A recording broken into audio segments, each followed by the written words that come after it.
ஜனாதிபதி மஹிந்த ராஜபக்சவின் பிறந்த தினம் இன்றாகும். ஜனாதிபதியின் பிறந்த தினத்தை முன்னிட்டு பல்வேறு நிகழ்வுகள் ஏற்பாடு செய்யப்பட்டிருந்தன. தேசிய அருங்காட்சியகத்தில் கொள்ளையிடப்பட்டதாக கூறப்படும் 3 வாள்களின் பாகங்கள் கண்டுபிடிக்கப்பட்டன.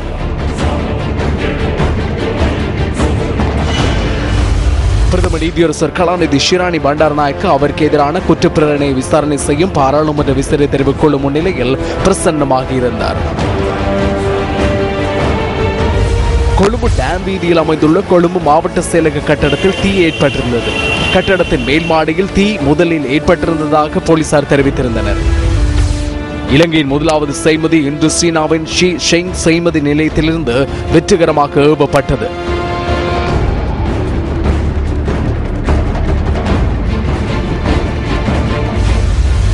ஹங்காலை வாடிகள பகுதியில் இடம்பெற்ற வாகன விபத்தில் பாராளுமன்ற உறுப்பினர் திலீப் வெதாராஜ் காயமடைந்திருந்தார்.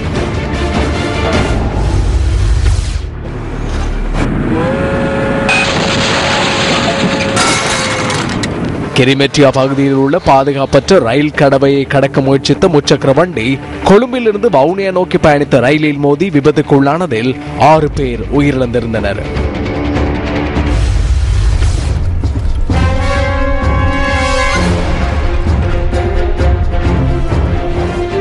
ஐக்கிய தேசிய கட்சியின் 54வது மாநாடு கட்சி தலைமையகத்தில் இன்று நடைபெற்றது.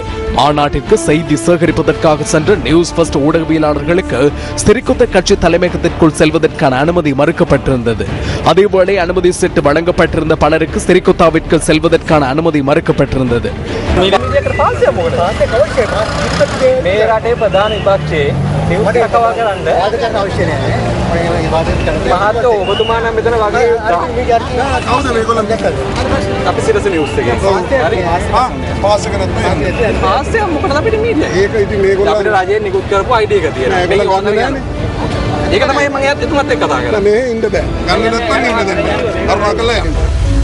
காலஞ்சென்ற முகமது மஹரூப்பின் இறுதிக்கிரைகள் இந்த நாளின் பிற்பகலில் நடைபெற்றது. கல்கிஸ்ஸை கடலில் காணாமற் போன 4 சுழியோடுகளும் கண்டுபிடிக்கப்பட்டனர். கல்கிஸ்ஸை கடற்பரப்பிலிருந்து 15 கிலோமீட்டர் கடல் மைலில் வைத்தே இந்த 4 சுழியோடிகளும் முன்தினம் காணாமற் போயிருந்தனர். காணாமற் போனவர்களில் பிரான்ஸ் நாட்டவர் ஒருவரும் இருந்துள்ளார். பிரதம நீதியரசர் கலாநிதி ஷிராணி பண்டாரநாயக்க குற்றப்பிரேரணை மீதான விசாரணையில் இருந்து விலகினார். பாராளுமன்ற விசாரணை தெரிவுக்குழு மீது நம்பிக்கையின்மையினாலேயே இந்த தீர்மானம் எடுக்கப்பட்டதாக அவரது சட்டத்தரணியான சாலிய பீரிஸ் தெரிவித்திருந்தார். பிரதம நீதியரசர் கலாநிதி ஷிராணி பண்டாரநாயக்க 3வது தடவையாகவும் பாராளுமன்ற விசாரணை தெரிவுக்குழு முன்னிலையில் இன்று பிரசன்னமாக இருந்தார். பிரதம நீதியரசர் கலாநிதி ஷிராணி பண்டாரநாயக்க மீதான குற்றப்பிரேரணையை விசாரணை செய்யும் பாராளுமன்ற விசாரணை தெரிவுக்குழுவின் அறிக்கை இன்று முற்பகல் பாராளுமன்றத்தில் சமர்ப்பிக்கப்பட்டது. பிரதம நீதியரசர் கலாநிதி ஷிராணி பண்டாரநாயக்க 3 குற்றச்சாட்டுகளில் குற்றவாளி என பாராளுமன்ற விசாரணை தெரிவுக்குழுவின் விசாரணை அறிக்கையில் குறிப்பிடப்பட்டிருந்தது. பிரதம நீதியரசர் மீதான குற்றப்பிரேரணை தொடர்பான அறிக்கையை ஆராய்ந்து பார்க்க மற்றொரு சுயாதீன குழு ஒன்றை நியமிக்க உள்ளதாக ஜனாதிபதி மஹிந்த ராஜபக்ச இந்த நாளில் தெரிவித்திருந்தார். பலரது எதிர்பார்ப்பை வென்ற நாள் இன்றைய தினம் ரத்தினபுரி வைத்தியசாலையில் குழந்தை ஒன்று 12 மணி 12 நிமிடத்தில் பிறந்துள்ளது.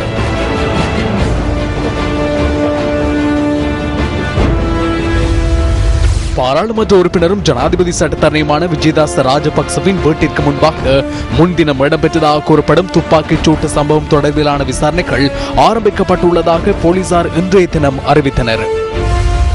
சீரற்ற காலநிலையினால் 27 பேர் உயிரிழந்துள்ளதாகவும் 14 பேர் காணாமற் போனதாகவும் இடர் முகாமித்துவ மத்திய நிலையம் இந்த தினத்தில் அறிவித்திருந்தது. அத்துடன் 56,000க்கும் அதிகமானோர் இடம்பெயர்ந்துள்ளதாகவும் 3,28,000க்கும் அதிகமானோர் இதனால் பாதிக்கப்பட்டுள்ளதாகவும் நிலையம் அறிவித்திருந்தது.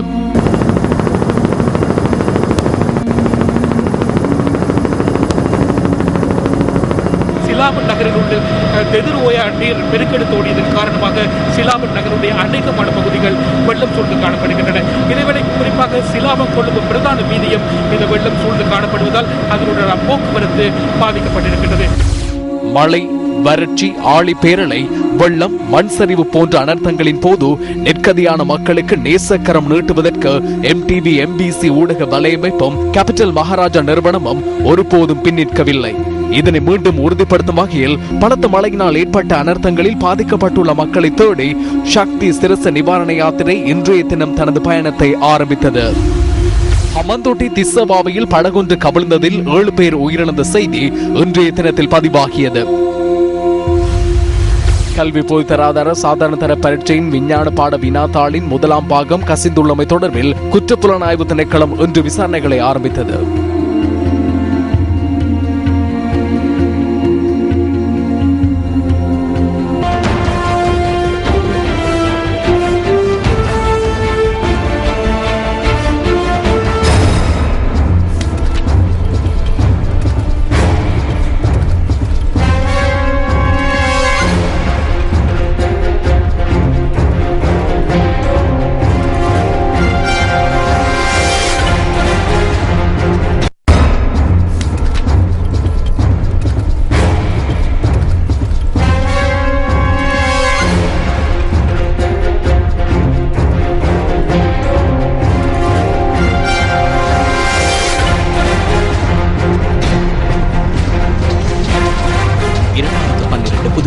வர்ணமயமான வான வேடிக்கைகளுடன் லண்டன் மிகவும் கோலாகலமாக வரவேற்றது.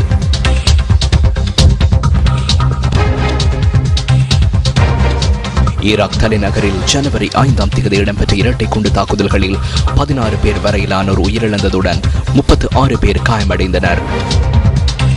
சுமார் 4000 பேரை ஏற்றிச் சென்ற இத்தாலியின் கப்பல் ஒன்று தரை தட்டியமையினால் ஏற்பட்ட விபத்து காரணமாக 32 பேர் பலியாகினர். இந்த விபத்து தொடர்பில் மேற்கொள்ளப்பட்ட விசாரணைகளை தொடர்ந்து குறித்த கப்பலின் கேப்டன் பிரான்சிகோ செட்டினோ அதிகாரிகளினால் கைது செய்யப்பட்டார். பொக்கோ ஹராம் ஆயுத குழுவினரால் நைஜீரியாவின் கனோ நகரில் மேற்கொள்ளப்பட்ட தாக்குதலில் 6 பேர் கொல்லப்பட்டதுடன் இதனைத் தொடர்ந்து ஏற்பட்ட பதற்றத்தினால் நகரில் ஊரடங்கு சட்டம் அமுல்படுத்தப்பட்டது. 2011ஆம் ஆண்டு லிபியாவின் முன்னாள் தலைவர் கர்னல் முஅம்மர் கடாஃபி பதவி கவிழ்க்கப்பட்டதுடன் அவர் வசமிருந்த பானிவலி நகரின் கிளர்ச்சியாளர்கள் ஜனவரி 23ஆம் தேதி தமது கட்டுப்பாட்டின் கீழ் கொண்டு வந்தனர்.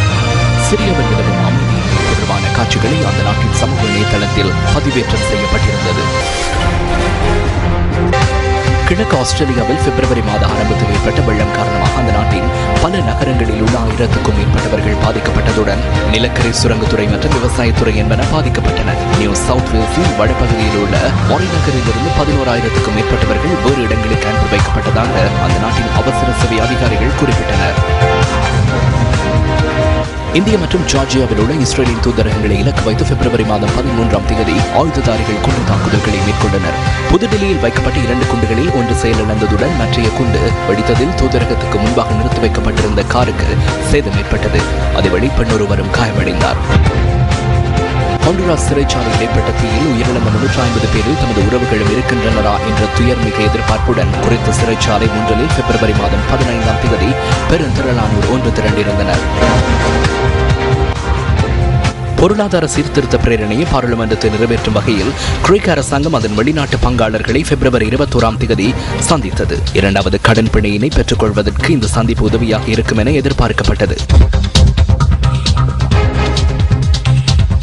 சுமார் 3 தசாப்தங்களுக்கு பின்னர் பிப்ரவரி 22ஆம் தேதி அர்ஜென்டினாவில் இடம்பெற்ற பாரிய ரயில் விபத்தில் சுமார் 600 பயணிகள் காயமடைந்தனர். புனித குரான் பிரதிகள் எரிக்கப்பட்டமைக்கு எதிர்ப்பு தெரிவித்து ஆத்திரமடைந்த 1000க்கும் மேற்பட்ட மக்கள் ஆப்கானில் ஆர்ப்பாட்டத்தில் ஈடுபட்டனர். இதன்போது ஏற்பட்ட மோதலில் 11 பேர் உயிரிழந்ததுடன் பலர் காயங்களுக்குள்ளாகினர்.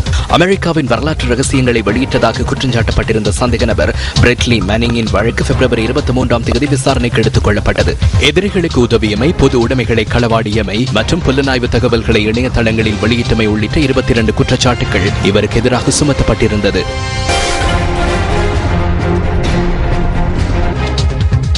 அமெரிக்காவின் மேற்கு மற்றும் தென்கிழக்கு பகுதிகளில் உள்ள 4 மாநிலங்களில் மார்ச் 3ஆம் தேதி ஏற்பட்ட பலத்த சூறாவளி காரணமாக 36 பேர் உயிரிழந்ததாக அந்த நாட்டு அதிகாரிகள் குறிப்பிட்டனர். மனாமாவுக்கு அண்மையில் அமைக்கப்படவிருந்த பெருந்தெருவுக்கு எதிர்ப்பு தெரிவிக்கும் ஆர்ப்பாட்டத்தினை மீண்டும் புதுப்பிக்குமாறு அங்குள்ள குழு ஒன்று மார்ச் 9ஆம் தேதி மக்களை வலியுறுத்தியது. உலகின் பிரபல ஊடக நிறுவனம் ஒன்றின் பிரதம நிறைவேற்ற அதிகாரியான ரெபேக்கா புரூக்ஸ் மார்ச் மாதம் 13ஆம் தேதி 2வது தடவையாக பிரித்தானியாவில் கைது செய்யப்பட்டார். மார்ச் 17ஆம் தேதி சிரியாவின் டமஸ்கஸில் இடம்பெற்ற 2 பாரிய குண்டு தாக்குதல்களில் பல பாதுகாப்பு துருப்பினர்களும் சிவிலியன்களும் உயிரிழந்ததாக அங்குள்ள தொலைக்காட்சி ஒன்று செய்தி ஒளிபரப்பியது. பிரான்சின் தென்மேல் பிராந்தியத்தில் உள்ள யூதர்களுக்கு சொந்தமான பாடசாலை ஒன்றுக்கு வெளியில் இம்மாதம் 19ஆம் தேதி மோட்டார் வண்டியில் வந்த ஆயுததாரி ஒருவரால் மேற்கொள்ளப்பட்ட துப்பாக்கிச் சூட்டுக்கு இலக்காகி 4 உயிரிழந்தனர்.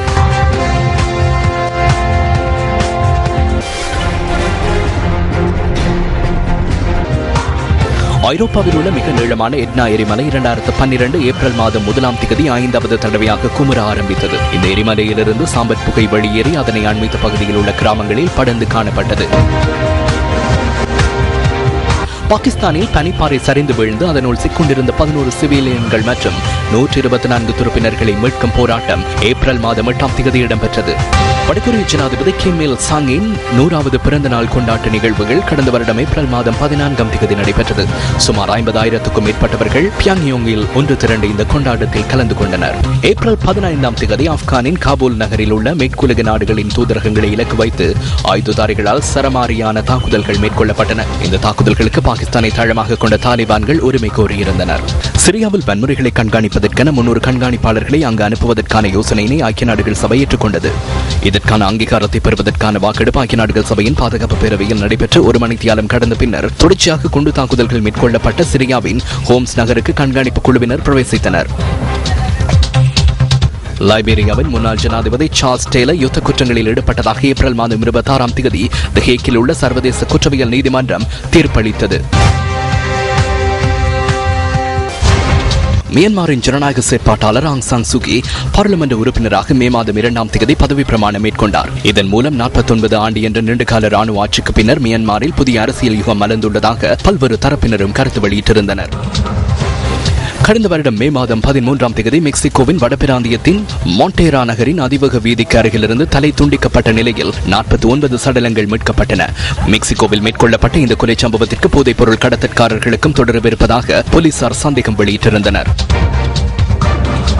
சுமார் 17 வருடங்களாக பிரான்சின் ஜனாதிபதியாக இருந்த நிக்கோலஸ் சார்க்கோசியினை தோற்கடித்து நாட்டின் முதலாவது சோசியலிச ஜனாதிபதியாக பிரான்ஸ்கோ ஹொலண்ட் 2012ஆம் ஆண்டு மே மாதம் 15ஆம் தேதி உத்தியோகபூர்வமாக பதவியை ஏற்றுக்கொண்டார்.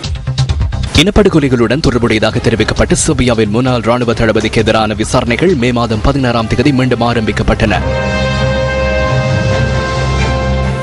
மாலியின் இடைக்கால ஜனாதிபதி டான் கவுண்டாவை பதவியிலிருந்து விலகுமாறு வலியுறுத்தி மே மாதம் 21ஆம் தேதி மக்கள் ஆர்ப்பாட்டத்தில் ஈடுபட்டனர். ஜனாதிபதி அலுவலகத்திற்குள் ஆர்ப்பாட்டக்காரர்கள் அத்துமீறி நுழைந்ததுடன் இடைக்கால ஜனாதிபதி மீது தாக்குதலில் நடத்தியுள்ளனர். பின்னர் அவர் வைத்தியசாலையில் அனுமதிக்கப்பட்டார்.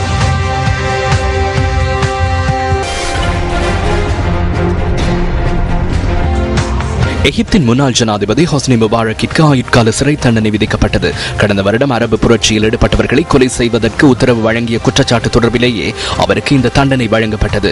எனினும் ஊழல் குற்றச்சாட்டு சுமத்தப்பட்டிருந்த முபாரக் மற்றும் அவருடைய 2 புதல்வர்கள் ஆகியோரை குற்றமற்றவர்கள் என நீதிமன்றம் விடுதலை செய்தது. பிரித்தானிய மகாராணி எலிசபெத் சீமாட்டியார் அரியாசனம் பூண்டு 60 ஆண்டு பூர்த்தியை முன்னிட்டு அந்த நாட்டின் பல்வேறு பகுதிகளிலும் இதன் ஒரு நிகழ்வாக தேம்ஸ் நதியில் சுமார் 1000 படகுகளின் போட்டியொன்றும் நடைபெற்றது.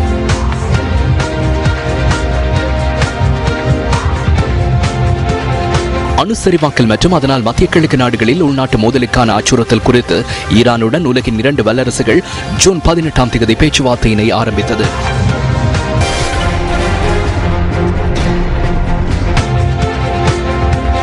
ஜூலை 27ஆம் தேதி 2012ஆம் ஆண்டுக்கான ஒலிம்பிக் விழா லண்டனில் கோலாகலமாக ஆரம்பமாகியது. கண்கவர் கொண்டாட்டங்களுடன் நடந்த ஆரம்ப விழாவை பலர் நேரடியாகவும் தொலைக்காட்சி வாயிலாகவும் கண்டுகளித்தனர்.